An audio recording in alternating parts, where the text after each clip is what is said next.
The 4 biggest mistakes that anglers make when trying to choose one of these. And this is a fly rod. The first mistake is that you don't choose the right weight of fly rod. Mistake number 2 is that you don't choose the right length of fly rod.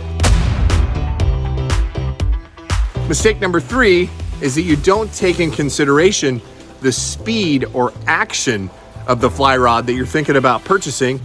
And the 4th,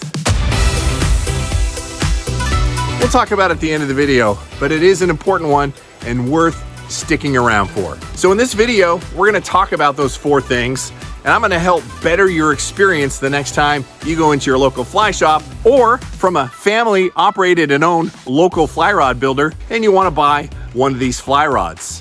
I've been doing this now for 40 years. I've made some mistakes along the way, and I hope to be able to correct some of those or inform you of some of the mistakes that I have made so that you can make a better informed decision for yourself when you make, at times, a pretty significant investment when it comes to one of these fly rods. So with that being said, you do get what you pay for when selecting one of these fly rods. Don't select your fly rod based off of price. That is a mistake that we didn't list, but I wanted to start off by saying that first. If you go for the cheapest thing on the market, you are likely not going to have a very good experience and you may give up on the sport altogether. So making an investment in a fly rod, you do get what you pay for. Fly rods can range anywhere from 0 to 14 weight. If you're using a 14 weight, you're probably going after several 100-pound fish. You're gonna need a bigger boat. But most of you watching are probably going after trout, so we'll kind of stick in that window. So the weights that you want to look at if you're trout fishing are 3 all the way up to about an 8 weight for trout. And you're going after some pretty darn big trout in some big waters if you're using an 8 weight.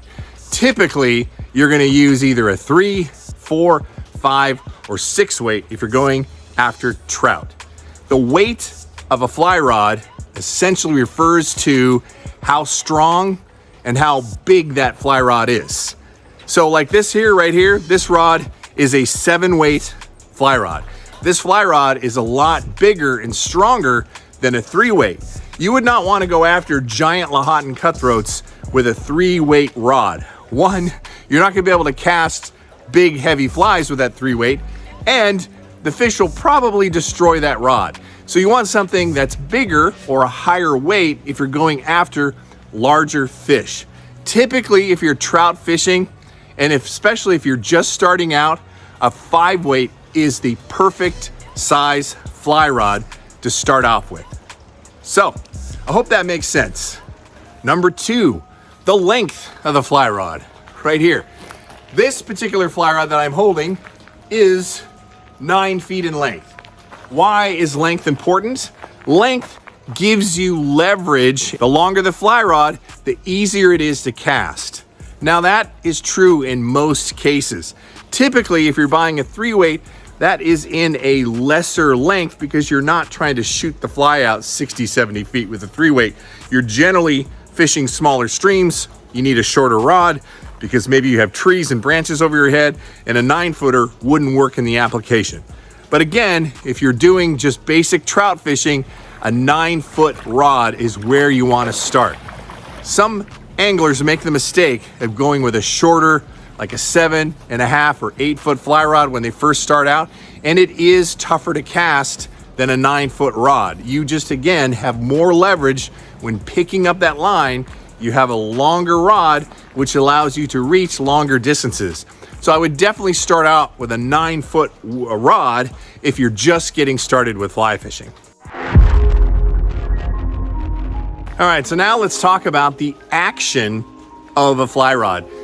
Another mistake that people do when buying a fly rod is they buy the wrong action of a fly rod. You want to ask those questions because there are a lot of fly rods out there that are made with a fast action type of action. What the action essentially is where the rod bends, right, during a cast.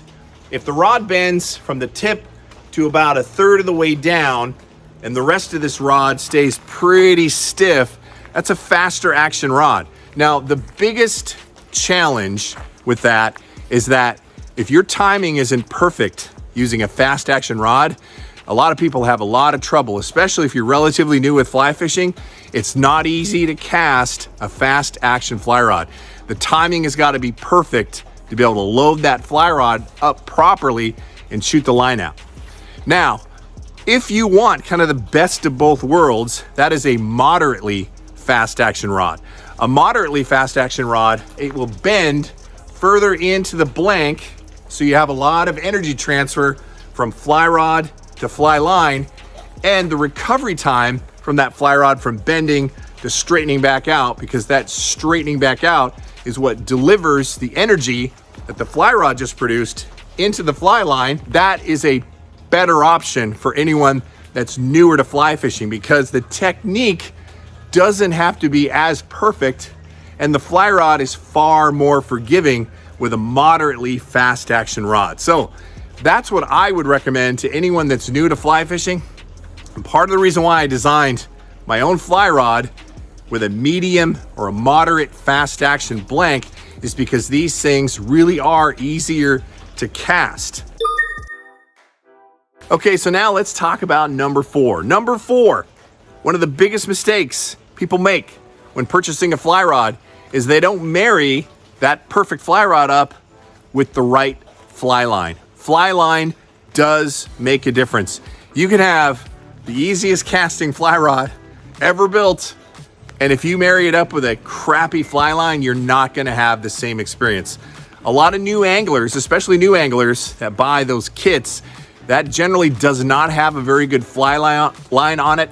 And when you get out there and you're starting to cast and it's not performing like you hope, you're getting piles of spaghetti in front of you, you feel like you're doing everything right. That's because, unfortunately, you have a crappy fly line. I know it can seem expensive. I mean, when you're looking at fly lines that are $60 to $120, that's expensive for a fly line, but it really does make a huge difference when casting one of these fly rods. It really does. So invest in the fly line and you're gonna have a much better experience. All right, so thanks for joining me today on this video. And until the next time, go get yourself a new fly rod and fish on.